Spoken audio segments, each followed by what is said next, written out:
ज्ञानेश्वरा नमो ज्ञानेश्वरा। निवृत्ती उदारा सोपानदेवा, मुक्ताबाई नमो त्रिभुवन पावनी। आद्यत्रय जननी देवांची, जयांचे केलिया स्मरण। होय सकळ विद्यांचे अधिकरण, तेचे वंदो श्रीचरण श्री गुरूंचे। ते नमस्कारोनी आता। यस्य नाहं कृतो भावो, बुद्धिर्यस्य न लिप्यते। हत्वापि स इमान् लोकान् न हन्ति न निबध्यते। आणि तया करणे आतू, घडो त्रैलोक्याघातू। परितेने केला हे मातू, बोलू नये। कैवल्य साम्राज्य चक्रवर्ती विश्वमौली ज्ञानोबाराय सकल ब्रह्मनिष्ठ गुरुजनांच्या परमकृपेने श्री भगवती ज्ञानेश्वरीच्या 18व्या अध्यायातील 17व्या श्लोकाचं आपण चिंतन करत आहोत। या श्लोकातला भाव असा आहे की भगवान म्हणतात, आत्मबोधाचा व्यापक असा अनुभव आल्यामुळे ज्या साधकाचा किंवा महात्म्याचा देहाच्या ठिकाणचा अहंकार पूर्णपणे नाहीसा झालेला असतो, कारण पूर्ण अहंता म्हणजे ब्रह्मरूपता, त्यामध्ये देह अहंतेला जागा शिल्लक राहत नाही। ज्याचा देहाच्या ठिकाणी अभिमान नाही आणि ज्याची बुद्धी पाप पुण्यामध्ये आसक्त होत नाही, असा असंग भावाला प्राप्त झालेला महात्मा, त्याच्या हातून संपूर्ण त्रैलोक्याचा जरी घात झाला तरी तत्वतः तो अकर्ता असल्यामुळे तो कोणत्याही कर्माचा कर्ता होत नाही आणि त्याची बुद्धी अलिप्त असल्यामुळे कोणत्याही पाप पुण्याच्या भावालाही प्राप्त होत नाही। न हंती, तो कुणाला तत्वता मारतही नाही आणि कोणत्याच कर्माला बंधनाला प्राप्त होत नाही। पण ज्यांनाही नजर नाही किंवा जे सामान्य असणारी माणसं आहे ते महापुरुषांकडे सुद्धा सामान्य नजरेनंच पाहतात। यामध्ये आश्चर्य करण्याचं काही कारण नाही।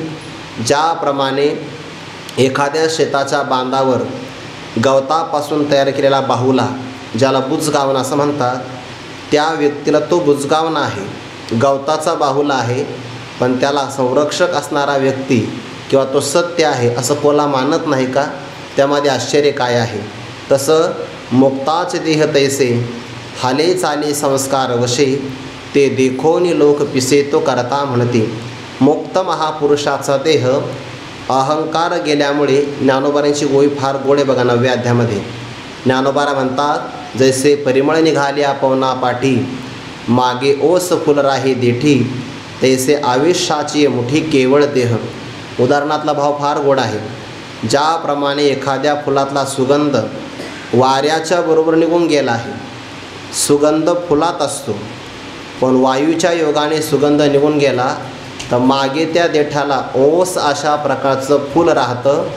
तसं महापुरुषाचा अहंकार ब्रह्मस्वरूपाशी एकरूप झालेला आहे आणि आयुष्याच्या मुठीत त्याचा फक्त देह राहिलेला आहे। आणि मग तो देह, ज्या देहात कोणत्याही प्रकारचा अहंकार नाही, असा देह कशा प्रकारचे कर्म करतो? झाडावरून पडलेलं पान वायूच्या योगाने चेष्टा करतं, किंवा एखादा व्यक्ती रथात बांधून टाकलेला आहे, जसा तो रथ जिकडं जाईल तिकडे तो संचार करत असतो। किंवा ज्ञानोबारा म्हणतात, उचलिले वायू असे, चळे शुष्क पत्रका जैसे, निचेष्ट आकाशे परिभ्रमेगा। तशा प्रकारे म्हणून संग जव प्रकृतीचा, तव त्यागून घडे कर्माचा। प्रकृतीचा संग आहे म्हणजे प्रारब्धाचा, देहाचा संग जोपर्यंत आहे, किंवा अंतकरणाचा आणि आत्म्याचा आध्यासिक तादात्म्य संबंध जोपर्यंत आहे, तोपर्यंत ज्ञानी पुरुषाकडून कर्म घडतात। आणि ती घडलेली कर्म पाहिल्यामुळे सामान्य माणसं त्या महापुरुषाला, जर तो कधी पिशाच्चवत वागू लागला की त्याला पिशाच्च म्हणतात, उन्मत्तवत वागू लागला की उन्मत्त म्हणतात, किंवा तो बालवत वागू लागला की बालक आहे असं म्हणतात, किंवा जडवत अज्ञानीप्रमाणे राहू लागला की अज्ञानी म्हणतात। देखोनी लोक पिसे तो करता म्हणते। त्याच्या देहाकडून कर्म घडतात आणि लोक एवढ्यामुळे त्याला करता असं म्हणतात। आता त्या महात्म्याकडून कोणती कर्म घडावी हे स्वातंत्र्य त्याच्या हातात नाही, कारण आपल्या शरीराला कारण आहे कर्म। त्या कर्मात 3 प्रकार आहेत। वर्तमान शरीरामध्ये जे कर्म केलं जातं त्याला क्रियमान कर्म असं म्हणतात। ज्या अर्थी आपल्याला हा जन्म मिळाला, आपल्या संस्कृतीमध्ये पूर्वजन्म आणि पुनर्जन्माची संकल्पना मानलेली आहे। व्यवहारातसुद्धा आपल्याला हा अनुभव येतो की नाही. आज आपण जी भाकरी खातो आहे ती आज पेरलेल्या धान्याची नाही. मागे कधीतरी 4-6 महिन्यापूर्वी जे धान्य आपण पेरलं त्या धान्याची आपण आज भाकरी खातो आहे. आणि आज जे पेरलं आहे त्याचे भविष्यकाळामध्ये कधीतरी भाकरी खाणार आहे. हे जसं व्यवहारात आहे तसं वर्तमान काळामध्ये आपण सुखदुःख जे भोगतो आहे ते कर्माची फळं आहे. पण ती मात्र आजच्या कर्माची नाही, मागे केलेल्या कर्माची आहे. जे मागे कर्म केलं जातं, जे साठलेलं कर्म आहे त्याला म्हणतात संचित कर्म. त्या संचित कर्मातून काही भाग वापराकरता काढला जातो त्याला म्हणतात प्रारब्ध कर्म. म्हणजे संचितातला भाग काढला की प्रारब्ध झालं. त्याच्या जोरावर पुन्हा नवीन कर्म करतो ते झालं क्रियमान कर्म. पण ज्ञानी पुरुषाचा संपूर्ण जो व्यवहार आहे, अनंत जन्मामध्ये किती कर्म आहे. वास्तविक ज्ञान झालं की ज्ञानाने संचित कर्म जळून जातं. जे क्रियमान कर्म आहे त्याचा लेप महापुरुषाला लागत नाही. आणि प्रारब्ध कर्म तो भोगून संपवितो. म्हणून 3 प्रकारचे कर्म तो इथंच नाहीसे करतो. ज्ञानाचं सामर्थ्य, ब्रह्मज्ञानाचं सामर्थ्य असं आहे, ज्ञानाग्नी सर्व कर्माने भस्मसात कुरुते तथा. ज्ञानाग्नीने सगळे कर्म जळून जातात सगळ्या प्रकारची. आणि क्रियमान कर्म तर असंगत्वामुळे लागत नाही. प्रारब्ध कर्म मात्र भोगावं लागतं हे सुद्धा आपण म्हणायचं. नाहीतर ज्ञानी पुरुषाच्या दृष्टिकोनातून कोणत्याच कर्माचा संबंध नाही. गुरुवर्य बाबा स्वामी महाराजांचे एक वाक्य सांगत असतात की एका मनुष्याला 3 पत्न्या. तो मनुष्य मरण पावला. झालं काय म्हणे, त्या 3 पत्न्यापैकी एक सधवा राहिली आणि 2 विधवा झाल्या. शक्य आहे का? सगळ्याच विधवास होणार आहे की नाही. तसं 3 कर्म आहे, 1 कर्म राहतं आणि 2 लागत नाही असं आहे का? कोणत्याच कर्माचा संबंध लागत नाही. पण ज्ञान झाल्यानंतर सुद्धा देह राहतो, तो महात्मा जिवंत राहतो. त्याच्या जीवनाची संगती सांगण्यासाठी श्रुतीनं त्याला प्रारब्ध कर्म कारण आहे असं मानलेलं आहे. आणि कालच आपण उदाहरणं पाहिले की नाही. तैसा देहाभिमान गेलिया, देह जेने स्वभावे धनंजया, जाले तया पैसया चेष्ट विचते, प्राचीन संस्कार वशे असं म्हटले की नाही. किंवा याच प्रस्तुत ओवीमध्ये मुक्ताचे देह तैसे हाले चाले संस्कार वशे. कोणता संस्कार घ्यायचा? पूर्वजन्मातल्या कर्माचा संस्कार तो शिल्लक राहिलेला आहे. आणि त्या संस्काराला वशीभूत होऊन तो सगळ्या प्रकारची कर्म करतो. अशा कर्मामध्ये मागच्या एखाद्या प्रारब्धातला संस्कार जर विधायक असेल तर चांगली कर्म होईल. आणि जर एखादा संस्कार विनाशक असेल तर महात्म्याच्या हातून सुद्धा एखादं कर्म आपल्या दृष्टिकोनातून, त्याच्या दृष्टिकोनातून नाही, चुकीचं घडल्यासारखं वाटू शकतं. आपल्या सर्वांना उदाहरणं माहिती आहे. ज्ञानोबा इथं सांगतात 48 क्रमांकाची ओवी आहे. आणि तया करणे आतू घडो त्रैलोक्या घातू, परी तेने केला हे मात बोलू नये. तया करणे आतू, करणे म्हणजे क्रियाकर्म. त्याच्या करण्याच्या आतमध्ये म्हणजे त्या कर्म करण्याच्या प्रक्रियेमध्ये त्रैलोक्याघात घडो. घडो शब्द वापरला बरं. ज्याच्यामध्ये प्रारब्ध बलवान आहे तेव्हा घडणे होत असतं. ज्यामध्ये अहंकार प्रधान आहे तिथं करणे होत असतं. मी हे कर्म केलं, अहंकार आहे. माझ्याकडून हे झालं, अहंकाराचा अभाव आहे. म्हणून घडो, त्याच्या हातून त्रैलोक्याचा घात जरी घडला तरी तेने केला, त्या महापुरुषाने तो घात केला. ही गोष्टसुद्धा सामान्य पुरुषाने बोलू नये. बोलतात माणसं, ज्ञानी पुरुषाच्या हातून त्रैलोक्याचा घात घडणारच नाही. पण यदा कदाचित जर भक्तराज अर्जुनासारखे क्षत्रिय असेल तर मग सैनिकांचा वध तर होणारच आहे. भगवान श्रीकृष्णासारखे जर असतील राजे किंवा प्रभू रामचंद्रासारखे राजे असतील तर मग युद्धाच्या प्रसंगामध्ये अनायासे सैनिकांचा वध होणारच आहे. घडो तरी तेने केला, त्यांनी ते कर्म केलं आहे असं मात्र आपण म्हणू नये. आज योगायोगाने रामनवमी आहे.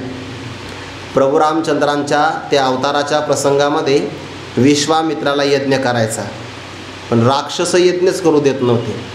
प्रारंभ झाला की अशुद्ध पदार्थ आणून टाकायचे आकाशमार्गे. मग एखाद्या पशुचा मांसच टाकणार किंवा रक्तच टाकणार यज्ञामध्ये, यज्ञ विध्वंस करून निघून जाणार. आता आपण जर यांना शाप द्यावा तर तपखर्च होतं. बरं, चालू यज्ञामध्ये शाप देता येत नाही. मग या यज्ञाचं रक्षण करण्यासाठी कोणीतरी क्षत्रिय असला पाहिजे. पण त्या काळामध्ये दशरथ राजाकडे ते गेले, स्वागत केलं आणि सांगितलं की तुमची काय अपेक्षा ऋषीवर, मी पूर्ण करेल, सांगा. ऋषीने सांगितलं तुझे 4 पुत्रापैकी 2 पुत्र मला पाहिजे, श्रीराम आणि श्रीलक्ष्मणजी. दशरथ राजाने सांगितलं माझा प्राण मागितला तर मी द्यायला तयार आहे, पण लहान लहान असणारी मी माझी मुलं देणार नाही. म्हणजे का, ज्या कार्यासाठी आपण नेता आहे ते का सामान्य आहे का, ते ताटिका, ते मारीच अशा प्रकारचे राक्षस आहे म्हणे, ते जे देवा दानवाला सुद्धा आटोपत नाही, आणि त्यांचा निपात करण्याकरता आपण माझ्या लहान लहान मुलांना घेऊन जाता, तुम्हाला तरी योग्य वाटतं का मागणं. विश्वामित्राने सांगितलं राजा थोडीशी पुत्रमोहाची डोळ्यावर असणारी पट्टी बाजूला काढ, हे दिसायला लहान आहे पण याचं स्वरूप जर पाहिलं ना तर नभ तुझं माझी खेळी लपी थपी, आकाश आणि लपंडाव खेळावा एवढा हा व्यापक परमात्मा आहे, अजून तुला ती नजर नाही, द्यायलाच तयार नाही. विश्वामित्र मागतात, राजा द्यायला तयार नाही. शेवटी मध्यस्थी वशिष्ठांना करावी लागली.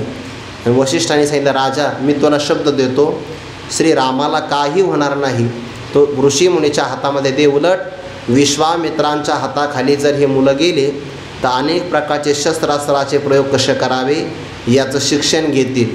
आणि मग साधूंचा शब्द ते प्रामाण्य असल्यामुळे दशरथ राजाला बरं वाटून गेले. आता प्रभू रामचंद्र आले कशा करता होते, परित्राणाय साधूना विनाशाय च दुष्कृता. पण दुष्टांचा नाश करायचा आहे तर अगोदर मनुष्यांचा नाश करावा की नाही, दुष्ट मनुष्यांचा. त्यांच्या जीवनात पहिल्यांदा स्त्रीच आली, ताटिका. हे भगवान श्रीकृष्णाच्या जीवनात असंच आहे. आले होते कंस चाणूर यांचा वध करण्यासाठी, पहिल्यांदा गिराय कोण आलं, पुतना. म्हणजे जिचा वध करायचा नाही ती समोर आली. पण आता ताटिका आहे, राक्षसीन आहे, आणि वध करण्याला स्त्री या भावाने जरी योग्य नसेल तर पापाचरण करते आहे, हिचा वध केला तर ही पुढे करणाऱ्या पापापासून आताच मुक्त होईल, आणि म्हणून तिचा वध केला की नाही. मग आता त्यांना दोष लागला असेल नाही. आणि तया करणे आतू घडो त्रिलोक्या घातू, परी तेने केला हे मात बोलू नये, त्यांनी ते पाप केलं असं मात्र म्हणू नये. दुसरं उदाहरण आपल्याला भगवान श्रीकृष्णांचं माहिती आहे, किंवा परशुरामांचं उदाहरण. 21 वेळा पृथ्वी निक्षत्रिय केली, 21 वेळा. म्हणजे निक्षत्रिय म्हणजे कोणती, दशरथ जनकांसारखे राजे ठेवले, पण जे दुष्ट राजे होते, दुष्ट आचरण करणारे, ते संपुष्टात आणले. असा 21 वेळा पृथ्वी निक्षत्रिय करण्याचा प्रकार आहे. नाहीतर कोणीच राहिलं नसतं. हा त्यातला भाव आहे. जे चांगले होते ते ठेवले, पण जास्त उड्या मारत होते ते मात्र मग यमसदनालाच पाठवले, असा तो अर्थ. पण परशुरामाला मात्र दोष लागला नाही. संस्कृतमध्ये कोऱ्हाडीला परशु म्हणतात बरं, मी सहज सांगितलं ऐका.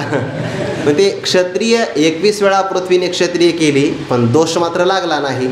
किंवा प्रभू रामच्या आपलं भगवान श्रीकृष्णांकडे एकदा प्रसंग असा आला की यमुना मैयाच्या पहिलं तीराला ते दुर्वास ऋषी आले. निरोप पाठवला त्यांनी की मला भूक लागली आहे, भोजन प्रसाद काहीतरी पाठवा. भगवंताचा तो निरोप सगळ्या गोपिकांनाही कळाला. त्यांनी सांगितलं प्रभू ते निरोप आला ते कोण आहे, म्हणले आमचे गुरुजी आहे. वा, त्यांची सेवा केली पाहिजे, करा की म्हणे. त्यांना भोजनप्रियाः ब्राह्मणाः भोजनप्रियाः, त्यांना भोजन जास्त आवडतं म्हणे. जेवढा स्वयंपाक करता येईल तेवढा स्वयंपाक त्यांनी केला. पण जायचं कसं, यमुना मैया दुथडी भरून वाहते आहे. भगवंताने सांगितलं गोपिकांना यमुना मैयाच्या जवळ जाऊन म्हणायचं, जर भगवान श्रीकृष्ण लहानपणापासून बालब्रह्मचारी असेल, बालब्रह्मचारी 16,108 विवाह पण बालब्रह्मचारी असेल तर यमुना मैया वाट दे. शब्द पूर्ण होतो न होतो लगेच रस्ता मिळाला. एकदम कोरडा रस्ता, गाळ नाही, काही नाही, काही नाही, सरळ रस्ता. गोपिकांना आश्चर्यच वाटलं, म्हणजे याला आपण लहानपणापासून पाहतोय ना, हा बालब्रह्मचारी. जाऊ द्या बाई, यमुना मैयाने वाट दिली हे खरं आहे, आपल्या बाकीचं काही घे नाही. तिकडं गेल्या, दुर्वासाने आहार भक्षण केला, जायला निघाल्या. पण प्रश्न पडला की आता पुन्हा यमुनेचं पाणी पूर्ववत व्हायला सुरुवात झाली आहे. दुर्वासाने विचारलं तुम्ही आल्या कशा, म्हणे असा संकल्प सोडला, मार्ग मिळाला. मग आता यमुना मैयाला पुन्हा सांगा. एवढा आहार भक्षण करून हा दुर्वासा लहानपणापासून उपवासी असेल तर यमुना मैया वाट दे. गोपिका म्हणल्या बरोबर आहे, जसा गुरु तसा शिष्य दोघे खोटं बोलण्यामध्ये तयार आहे म्हणे. अहो आमच्या देखत एवढा आहार खाल्ला तरी उपवासी. लहानपणापासून आपण त्याचं चरित्र पाहतो आहे. तो ब्रह्मचारी. हे कसं काय घडलं? भगवंताने उत्तर दिलं, ज्याला आत्मज्ञान प्राप्त झालं त्याला कर्माचा कोणत्याही प्रकारे संबंध लागत नाही. म्हणून बालब्रह्मचारी म्हणणं काय आणि दुर्वासा निराहारी राहणं काय, कोणत्याही प्रकारचा दोष नाही. आणि तया करणे आतू घडो त्रैलोक्याघातू, परी तेने केला त्यांनी ते कर्म केलं. ही गोष्ट मात्र कोणत्याही प्रकारे बोलूच नाही. का बरं? त्याचं कारण घात करण्यासाठी एखादा समोर पदार्थ असावा. घात करण्यासाठी शस्त्र असावं आणि घात करणारा घातक एखादा व्यक्ती असावा, म्हणजे त्रिपुटी असावी. थोडक्यात द्वैत असावं. व्यवहार द्वैतामध्ये घडतो, अद्वैतामध्ये व्यवहार घडत नाही. कल्पना करा, एखादा व्यक्ती ना, ते उदाहरण दिलं असं, एक माता भगिनी जुन्या काळामध्ये विहिरीवर पाणी आणण्याकरता गेली. पाणी शिंदून आणावं लागायचं. दोर असायचा, त्याला ती बादली असायची, पोहरा, पाणी शिंदून आणायचं. झालं असं, नवीन लग्न झालेलं होतं त्या सुनबाईचं. तिच्या कानातला असणारं जे काही अलंकार असेल, दागिना असेल सोन्याचा, तो खाली पडला. आता पडला तर पाण्यात तळाशी गेला. तिथं काही पोहू शकत नाही. एका कानात दागिना आहे, 2-3 दिवसापूर्वी लग्न झालं आणि एका कानातला दागिना खाली पडला. तिच्या लक्षात आलं बाकीचं काय होईल काय माहिती, पण सासू जर रागवली तर पहिलं आपलं आईचं नाव खराब होईल. जावं कसं म्हणून एका व्यक्तीला प्रार्थना केली, दादा तेवढा माझा अलंकार काढून दे. तो पोहण्यामध्ये तयार होता. त्याने पाहिलं ते आणि लगेच पुढी घेतली. एक सारा तळची घेतला जिही, एकदम तळच गाठला आणि त्याच्या हाताला तो दागिना मिळाला. वरून आवाज दिला त्या स्त्रीने, मिळाला का? आता मिळाला तर मिळाला असं तो म्हणू शकत नाही. मिळाला नाही का? मिळाला, पण मिळाला असं म्हणण्याकरता तोंड उघडेल तर नाकात तोंडात पाणी जाईल ना. पाणी गेला तर वरती बोलू शकणार नाही. जिकडं अथांग पाणी असतं ना, अथांग पाणी, आणि हा त्या पाण्यामध्ये एकरूप झाला आहे, म्हणजे पाण्याशी कमी आतमध्ये आहे, बोलण्याचा व्यवहार करू शकत नाही. वरती आला तर मग सांगेल की मला ते अलंकार सापडला आहे. एकत्वामध्ये व्यवहार होत नाही. व्यवहाराकरता द्वैत असावा लागतं. पंचदशकारांचं म्हणणं आहे बघा, चोद्यम वा परिहारो वा क्रियताम द्वैत भाषया, अद्वैत भाषया चोद्यम नास्ति नापि तदुत्तरम. हे परिहार असेल किंवा प्रश्न असेल द्वैतात केला जातो, अद्वैतामध्ये व्यवहार घडत नाही. म्हणून ज्ञानी पुरुषाने एखाद्याचा वध करावा, घात करावा. घात केला जाणारा पदार्थच समोर नाही तर घात कोणाचा करणार? उदाहरण देतात, इदम सर्वम यत अयम आत्मा. जे जे आपल्याला दिसतं आहे ते सगळं आत्मस्वरूपाचं आहे, म्हणजे माझ्याहून भिन्न नाहीच. तर वध कोणाचा करावा, घात कोणाचा करावा, ही प्रक्रिया घडणं शक्य नाही. उदाहरण पहिल्यांदा देतात. आगा शब्द आहे, अरे अर्जुना, आगा अंधकार देखावा तेजे, मग तो फिडीचे हे के बोलीजे, तैसे ज्ञानिया नाही तुझे, तो मारील काही, मनोनी तयाची बुद्धी, नेने पाप पुण्याची गंधी, गंगा मिनलिया नदी विटाळ जैसा. 2 ओव्याचे एकत्र विचार आहे. आगा म्हणजे अरे, तेजे म्हणजे सूर्यवर. तेज शब्द हा सूर्याचा वाचक आहे. तेजे नाम सूर्याने. अरे अर्जुना, सूर्याने पहिल्यांदा अंधकार देखावा, म्हणजे अगोदर सूर्याच्या समोर अंधकार यावा. त्या अंधकाराला त्याचे डोळे भरून पाहावं. वा किती कल्पापासून मी तुमची वाट पाहतो आहे, फार पुण्यकिरण आज तुमचं दर्शन झालं, असं सूर्याने म्हणावं. अंधकार देखावा तेजे, मग तो फिडीजे. मग तो अंधकार त्याने दूर करावा, हे के बोलीजे. अशा प्रकारचं बोलणं आपल्याला कुठेतरी बोलता येईल का? बोलता येणार नाही. का? सूर्याच्या दृष्टिकोनातून अंधकारच नाही, म्हणून अंधकाराला दूर लोटण्याची क्रिया घडत नाही. तसं ज्ञानी पुरुषाच्या दृष्टिकोनातून द्वैतच नाही, जगच नाही, त्रैलोक्यच नाही, म्हणून घात करण्याच्या क्रियेचा प्रसंग येत नाही असा अर्थ. म्हणजे कर्माकरता पदार्थ नाही, विषय नाही, जग नाही, तर कर्म करणार कसा? तैसे ज्ञानिया नाही दुजे. दुजे म्हणजे द्वैत. तसं ज्ञानी पुरुषाला त्याच्या व्यापक अनुभूतीमध्ये द्वैतच नाही. तो काय मारील? तो कशाला मारणार आहे? कुणाचाही वध तो करू शकत नाही. म्हणून याच कारणामुळे, कोणत्या कारणामुळे? द्वैत नाही बरं, ज्ञानिया नाही दुजे म्हणून. ज्ञानी पुरुषाला द्वैत नाही ना. वासुदेव सर्वमिती समहात्मा सुदुर्लभः. द्वैत नसल्यामुळे तो कशाला मारणार आहे कुणाला? म्हणून तयाची बुद्धी, म्हणून त्याचा असणारी बुद्धी म्हणजे अंतःकरण असा अर्थ घ्यायचा. बुद्धी म्हणजे बुद्धीच होतो अर्थ, पण तरीसुद्धा अंतःकरण असा अर्थ घेतला, जवळचा अर्थ आहे. म्हणून तयाची बुद्धी नेने पाप पुण्याची गंधी. गंधी म्हणजे गंध, गंधी म्हणजे वार्ता.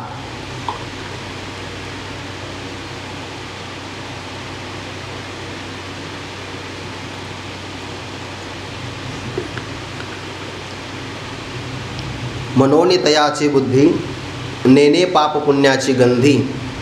पाप आणि पुण्य कसं असतं? जर एखाद्याने वाईट कर्म केलं निषिद्ध तर पाप घडतं, जर विहित कर्माचरण केलं तर पुण्य घडतं.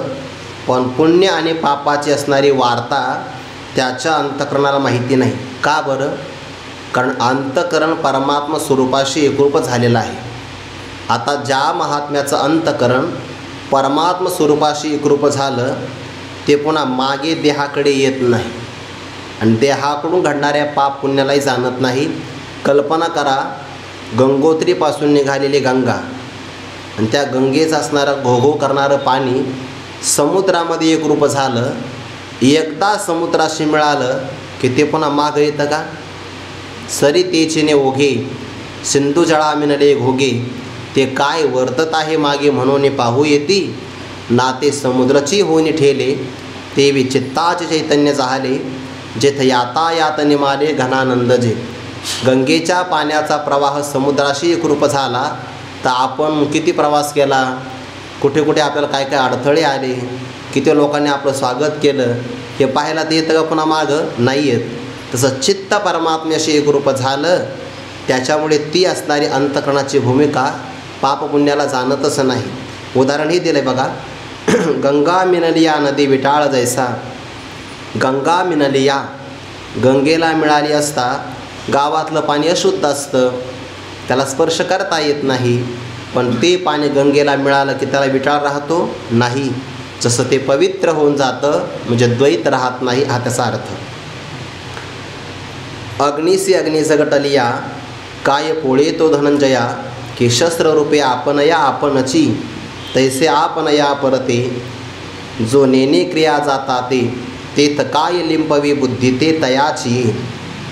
अग्नी दुसऱ्या पदार्थाला जाळू शकतो, भाजू शकतो, पण अग्नीला सांगितलं एक काम करायचं आज. काय करायचं? तो इतर पदार्थांना लाकडांना जाळतो, धातूला तप्त करतो.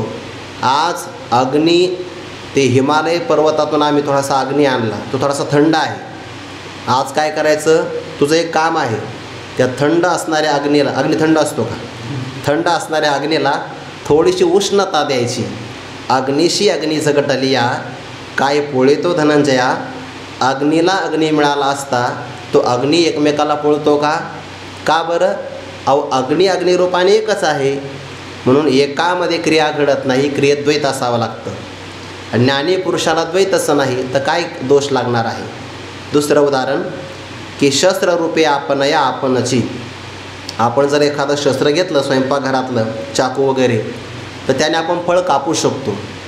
पण एका चाकूने असं ठरवलं नाही म्हणे आपण आपल्यालाच कापायचं, असं घडेल का कधी? नाही. शस्त्ररूपे आपणया आपणची. शस्त्र आपणया आपणचे रूपे अर्थात न रूपे. ते शस्त्र आपण आपल्याला कधीही कापू शकत नाही, रूपू शकत नाही किंवा घुसू शकत नाही.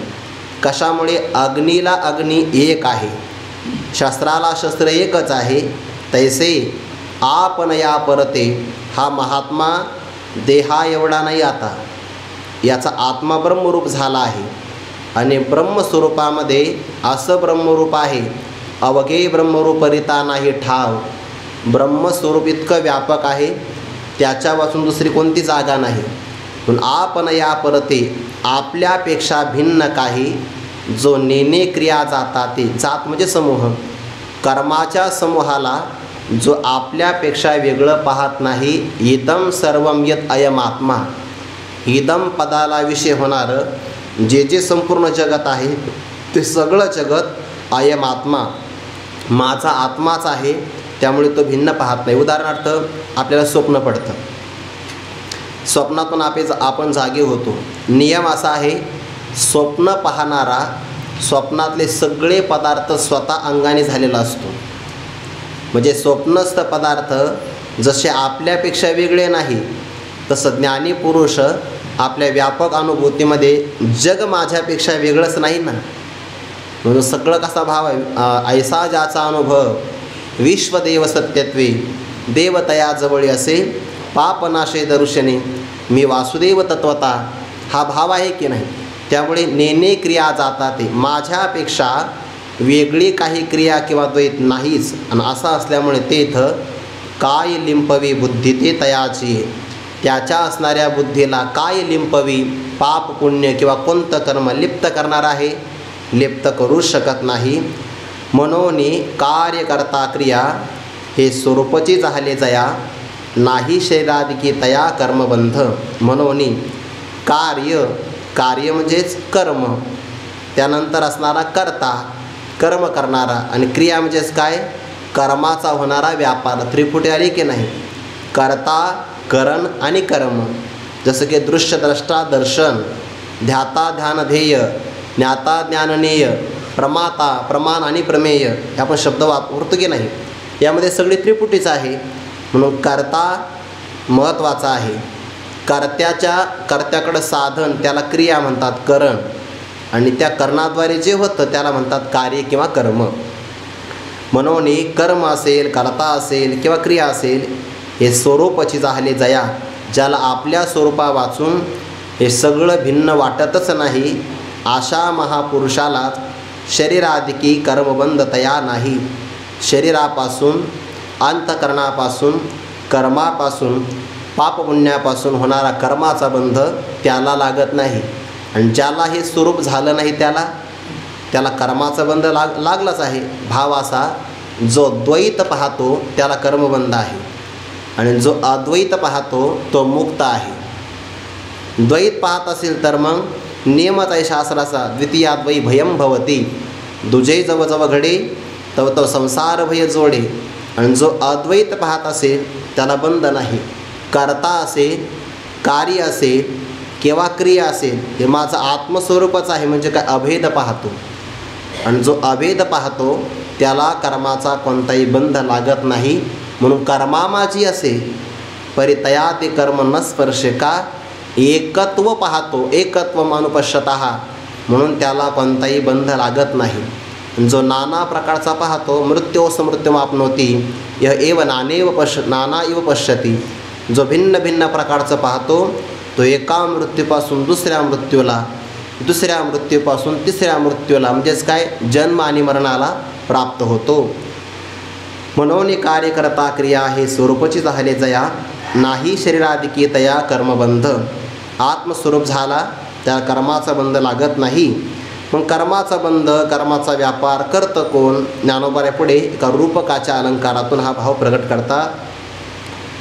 जे करता जीवविंदानी काढून पाच हे खाणी, घडीत आहे करणे आवती दाही, तेठ न्यायो आणि अन्यायो हा द्विविध साधूने आवो, उभारिता न लवी खेवो कर्मभुवने, या थोराडा कीर कामा विरजानो हे आत्मा, परी मनसी हन उपक्रम हात लावी, तो साक्षी चिद्रूप कर्म प्रवृत्तीचा संकल्प, ओठी तो का निरोप आपणची दे, तरी कर्म प्रवृत्ती लागी तया आयास नाही अंगी, जे प्रवृत्तीचीही उळगी लोकचे आती, म्हणून आत्मयाचे केवळ, जो रूपची झाला केवळ, तया नाही बंदिशाळ कर्माची हे. या सगळ्या ओव्या एकत्र आहे बरं, सगळ्या ओव्यांचा एकच विषय आहे. कर्म करणारा कोण आहे? ज्ञानोबारा म्हणतात करता जीव आहे, जीव. या जीवाची व्याख्या पाठीमागच्या श्लोकात आपण पाहिली आहे. सर्व व्यापक चैतन्याचं अंतःकरणामध्ये पडलेलं प्रतिबिंब म्हणजे सर्व व्यापक चैतन्य, त्याच्या एका भागावर असणारी अंतःकरणाची उपाधी, आणि ते अंतःकरण सत्वगुणाचं कार्य असल्यामुळे त्यामध्ये चैतन्याचा पडलेला विशेष प्रकाश, या तिघाला मिळून आपण काय म्हणतो? जीव. आत्मा संघ आहे, पण आत्म्याचं अंतःकरणामध्ये पडलेलं प्रतिबिंब त्याला जीव म्हणतात. जिथे जिथे अंतःकरण आहे ना तिथे जीवत्व आहे, आणि जिथे अंतःकरण नाही तिथं जीवत्व नाही. दगड आहे ना, दगडात अंतःकरण नाही म्हणून त्याला निर्जीव म्हणतात. आणि सामान्य मुंगी जरी असेल तरी अंतःकरण आहे म्हणून त्याला जीव म्हणतात. ही आपली अध्यात्मशास्त्राची व्याख्या आहे. विज्ञानाची व्याख्या वेगळी आहे, सजीव आणि निर्जीवाची.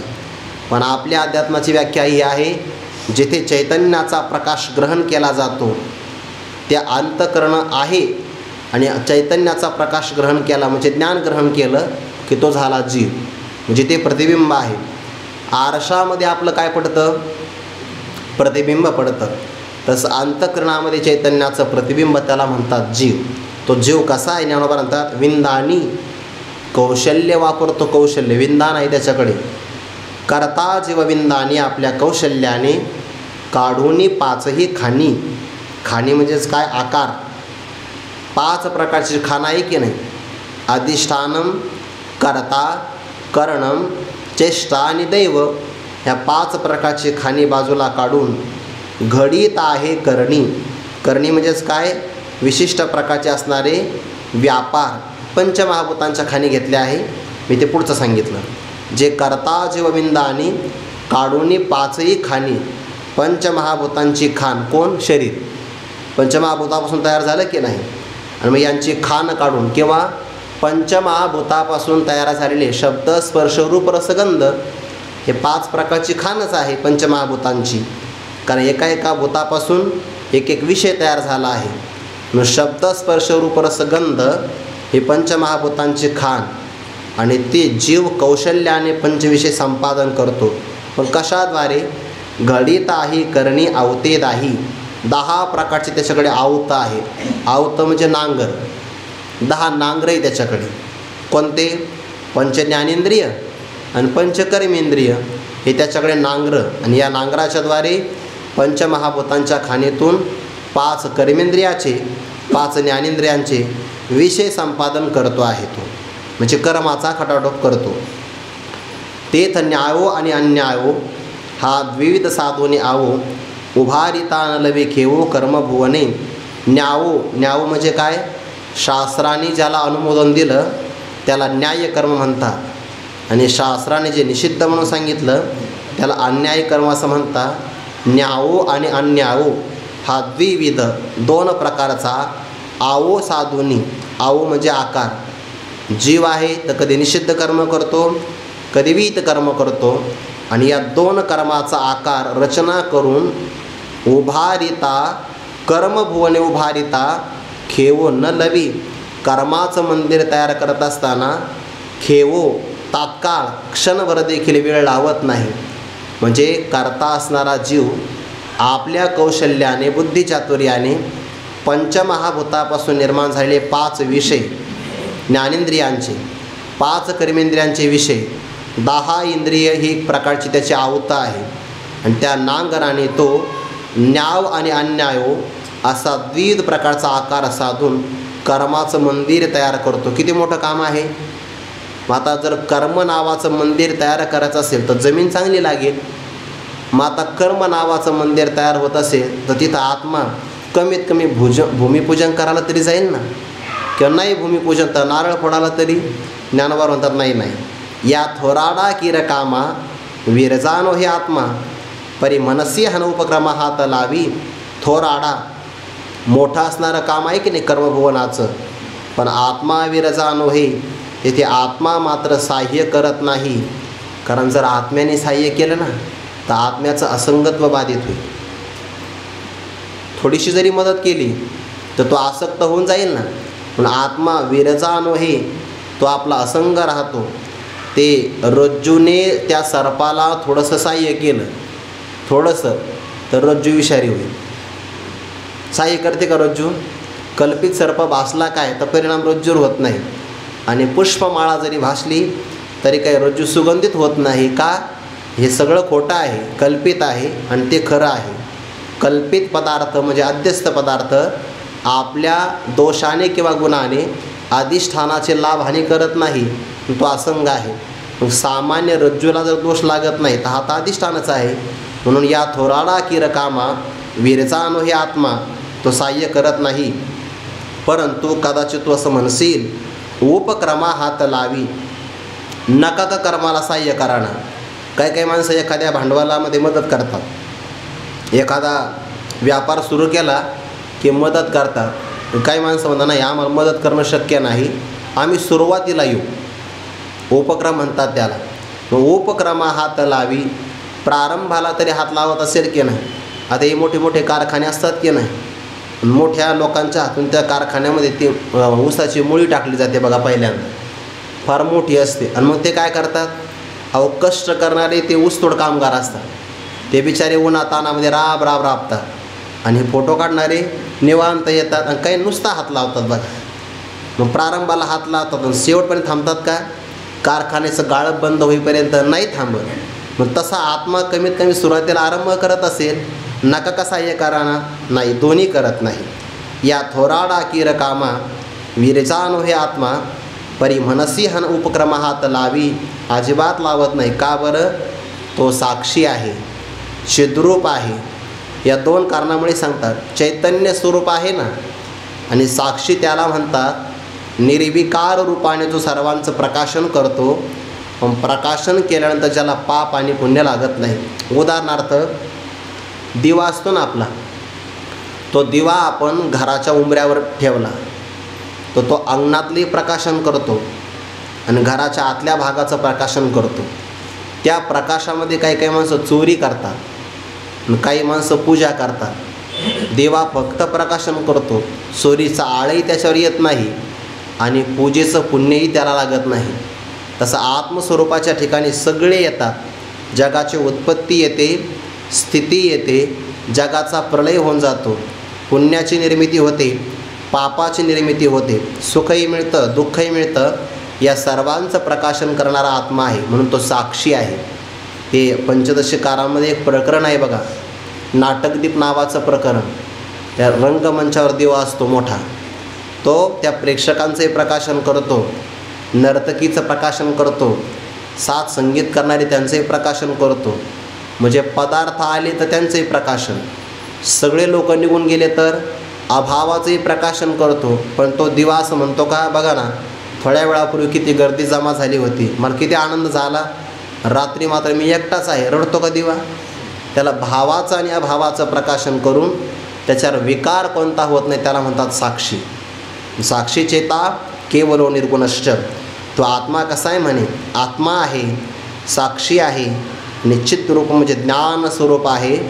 म्हणून कर्म प्रवृत्तीचा संकल्प उठी तो का निरोप आपणची दे, अर्थात न दे. कर्म प्रवृत्तीचा संकल्प उठतो कुठं? मनामध्ये. आवडी ती वृत्ती किरटी आधी मनोनीची उठी. कर्म प्रवृत्तीचा संकल्प आत्मस्वरूपात उठत नाही बरं.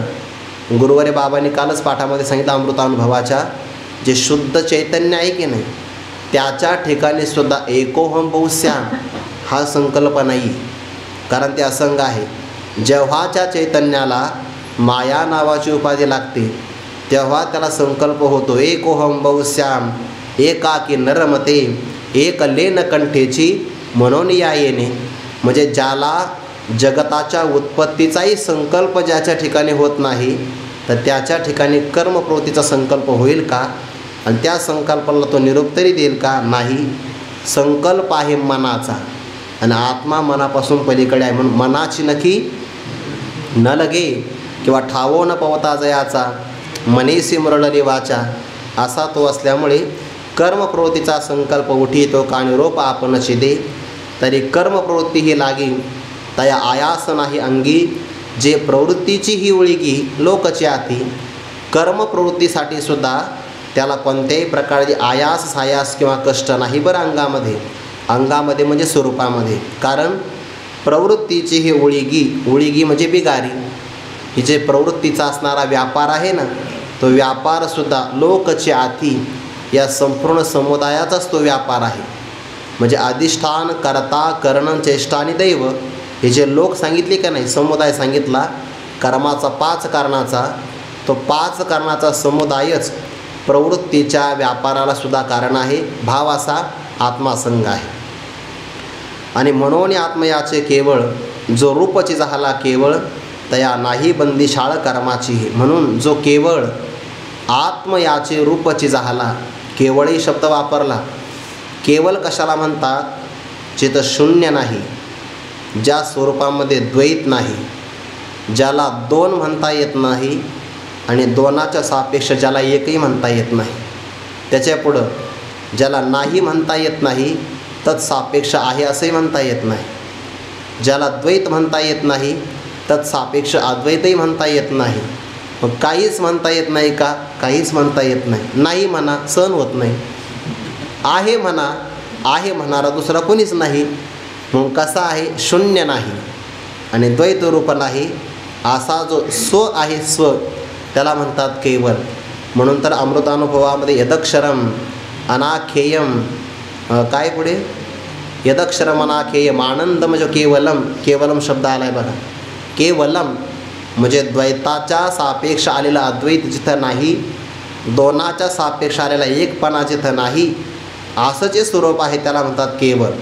आणि म्हणून आत्मयाचे केवळ जो रूपची झाला, ब्रह्मवेद ब्रह्मैव भवती, ब्रह्मस्वरूपाला जाणणारा ब्रह्मच होतो. म्हणून आत्मयाचा जो केवळ रूपच झाला म्हणजे काय झाला? आता तो देह नावाच्या भूमिकेवर येत नाही.